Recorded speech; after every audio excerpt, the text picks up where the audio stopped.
Welcome to Pen to Paper. I'm Leah Lindeman, author of the Canadian Reminiscence series. Today's episode, we are going to touch and look into how to put together a story structure for your novel. And we're going to look at the different story structures that are available to us as novelists, and we'll look at the three main ones. I know I had mentioned this in a previous episode that we were going to look into this, and today is the day, so let's get into it. May I just remind you that if you also want to enter May's giveaway, I'm giving away my first novel from the Canadian Reminiscence series. So I'm going to put down in the description box below the video that details that and how to enter the giveaway. All right, so here I've got my presentation for all of you to see, and I thought that this would be the best way to help you get a better insight into story structure. So story structure, this is a session to encourage building a stable foundation for your story. You need a beginning, you need a middle, and you need an end, but you need certain elements to help you prop up those parts of the story to get the strongest story possible. So we're going to talk about why we need story structure. We're going to talk about the three types of story structure and how the concept goes from your head to paper, and then the action items to help you write down or to help you with your story structure. So let's look at the why. Stories are like canvases. They are hung over prepared tent poles for the final effect, a world that the reader can enter and discover without unnecessary distraction or chaos. So let's take a look at the two pictures that I have here on the side.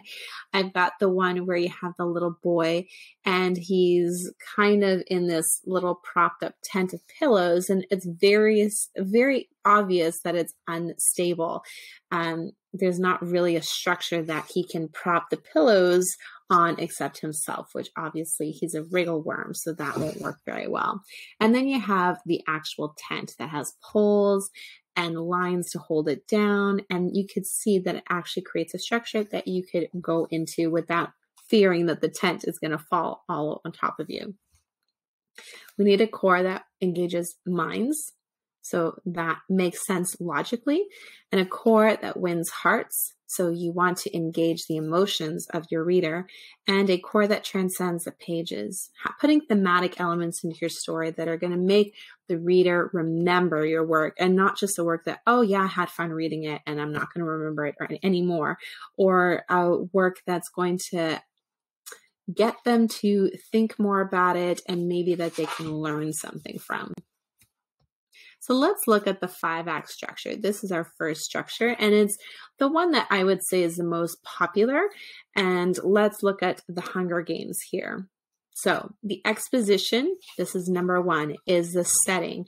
And this is where we introduce our characters, our world, the setting, the clothing of the times, whatever our world looks like, this is where we set it up. But remember that we don't want to take too long in this part, because then if you don't get to the action part of the story fast enough, you can lose your reader. So here we have Act 1. You have the prologue, characters, and setting. That is your first item. Then you go to number 2, rising action, primary conflict.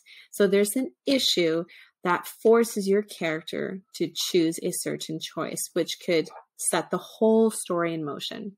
So this leads to more complicated situations for characters, and this is called tension building, which is the weaving of your story where you really get to form your craft. So that would be Act 2. The conflict goes up. And I don't know if you maybe saw my other video where I talked about how to not write filler writing.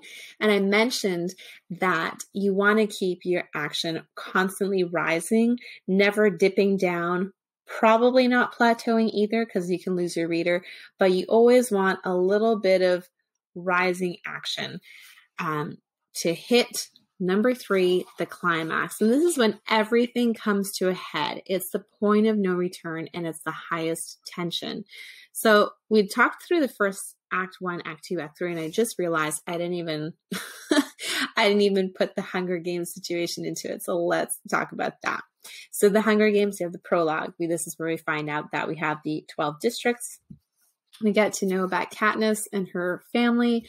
And then the conflict comes when her sister is called to go fight the games in the capital and in District 1. And of course, she doesn't want her sister to even possibly die. So she goes in her stead. And this is the decision that the character makes that really sets the whole story in motion. And then we have the climax. Now, most of the story is in between the conflict and the climax. That's when you have all the tension building. So all these obstacles that are thrown her way, all the other side characters that are either helping her along or characters that she has to overcome.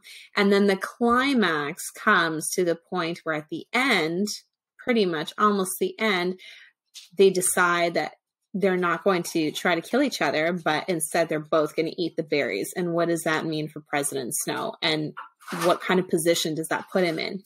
All right. So there's a very definitive climax, that decision that just changes everything. And then after that, you have the falling action in Act 4, the tying of loose ends, questions answered, the results of the climax. So you find out that President Snow stops them. They both are the winners, but because of their decisions, you see that there's going to be a lot of unrest in the districts, and it just sets a whole other plane of the story on fire for the sequels. The resolution is very short, and the conflict is resolved. Or, as in a series situation, it leads you into the next book. Another common one that we see is called In Media Res. And think of Little Fires Everywhere by Celeste Noy. I think I'm saying her name correctly, where it starts in the middle of the story. You don't see the beginning or the end, but you're right in the thick of it. So number one is the rising action. Already the decision or the choice has been made, and you're seeing this tension building. I'm sorry if you're hearing the dog is growling.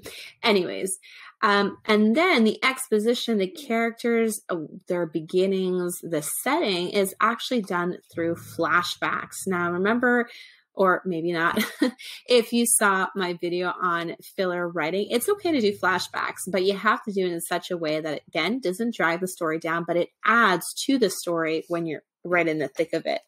And then number 3, we go from the middle crisis to the flashbacks. And again, your tension is always rising to the climax, the falling action, and the resolution. And then the third one, which is very common in fantasy and science fiction stories, is the hero's journey. And think Lord of the Rings, very normal for this style. So you have the call to adventure. Frodo Baggins, is called to bring the ring back to Mordor. And then here he has this supernatural aid that comes from Gandalf. And then you have the Guardians, the Threshold. So it's the beginning of the transformation. Oh, okay. Dogs again. And then here, okay, yes, where am I here? All right. So we have the Threshold, so like the Fellowship of the Ring that's coming together, and they're all going to help each other out. But then you have all those challenges and temptations, all those demons that they have to face, their inner demons, the outer demons, the orcs. Then you have the death and rebirth, that pivotal point that the transformation of the character hinges on. And then you have atonement, and then the return to normal life, but it's never the same again. So that is The Lord of the Rings in a nutshell. Let's talk about the story that you have in mind to create. All right. So maybe you've been thinking about it for a while. Maybe this is something totally brand new to you, but that's okay. We're going to start with our exposition. So that we're going to just go with the 5-act structure, since that is the most popular one that people use in most novels. So let's start with our exposition. We want to know who your character is, what they are, human, animal, alien. Totally depends on the genre that you're going to write. And also where we are.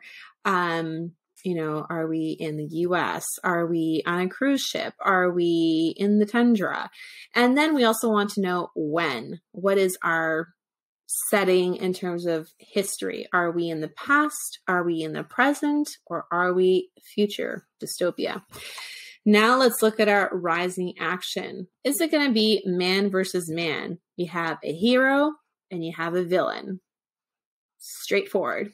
Or is it man versus nature? In my first novel, Redeemed from the Ashes, this is more of the rising action conflict that I had put in my book because my character was going through the Halifax explosion of 1917. Okay, sure. The explosion wasn't done by nature. It was done by man, but in the sense that the magnitude of the disaster wasn't like it was, the men did not intend for that disaster to happen. It just happened by accident. So we can call that man versus nature. And in there, my character has to go on with life and face her personal inner demons and how she learns to go on with life again after that. Then we have man versus self. A classic example of this is Dr. Jekyll and Mr. Hyde. And then how? What is the tension? What is going to be that decision or that moment that sends your character careening in a certain direction that's going to drive your whole plot and story? Let's look at number 3. Okay, so we have all those things, and this is where you build the tension, where side characters come in, help, don't help. What do they have to overcome to get to the climax? What are the stakes? If they lose, you know, the battle against themselves or against another man or against nature, what are they going to lose? And then drive the image of impossibility. Make the obstacles or the main obstacles seem impossible to overcome, because you will greater engage the hearts of your readers. You're going to capture those emotions and hold them until the very end. And you're also going to have your readers just reeling and thinking, how on earth is he or she going to overcome this? And then you have the final battle, again, against yourself, against another man, against nature. These are all things that you need to think about very carefully, at least bare bones, before you just launch into writing your story. So now number 4, falling action. What are the loose ends that need to be tied up? And the main conflict is resolved. However, here at this point, you can tease a potential conflict for your sequel. And number 5, resolution. This is the shortest part of your novel. What is the moral of the story? And this is where you can drive home any thematic elements that you've implemented into your writing. And in what ways has your character grown? Here, we want to kind of see a wrap up of your character. Hopefully your character has grown. If it hasn't, I highly suggest you have some character growth, because that can be a very frustrating angle for a reader to not see in a work. And here again, the restatement of your themes. So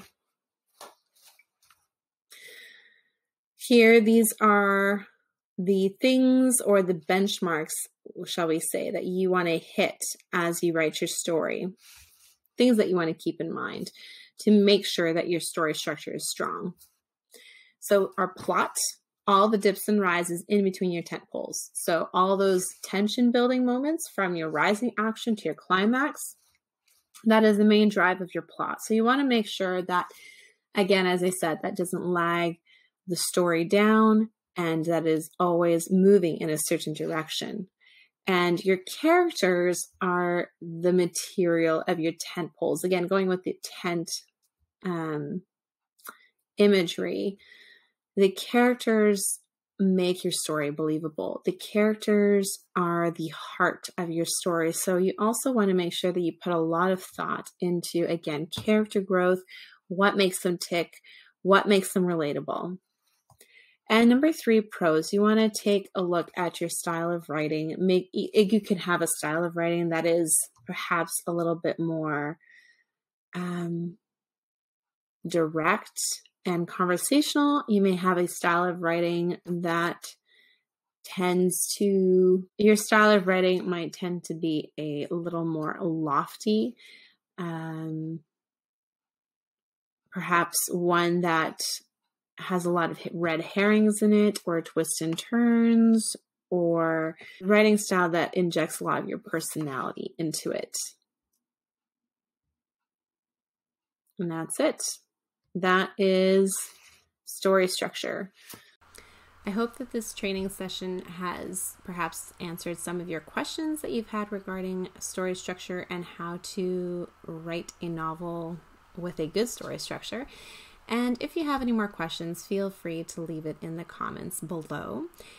As a reader, which story structure do you prefer reading? Do you like the flashbacks in the in media res? Do you like the hero's journey? If you're a fantasy sci-fi reader, maybe you just like the simple 5-act, or you can even condense it to a 3-act structure for a novel.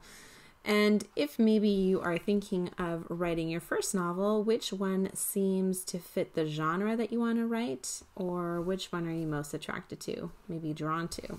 Feel free to let me know in the comments below. I'd love to hear what you guys have to say. If you liked this video, go ahead and click the like button and ring that bell down below to subscribe. And I will see you next week with some more writer's advice. Take care.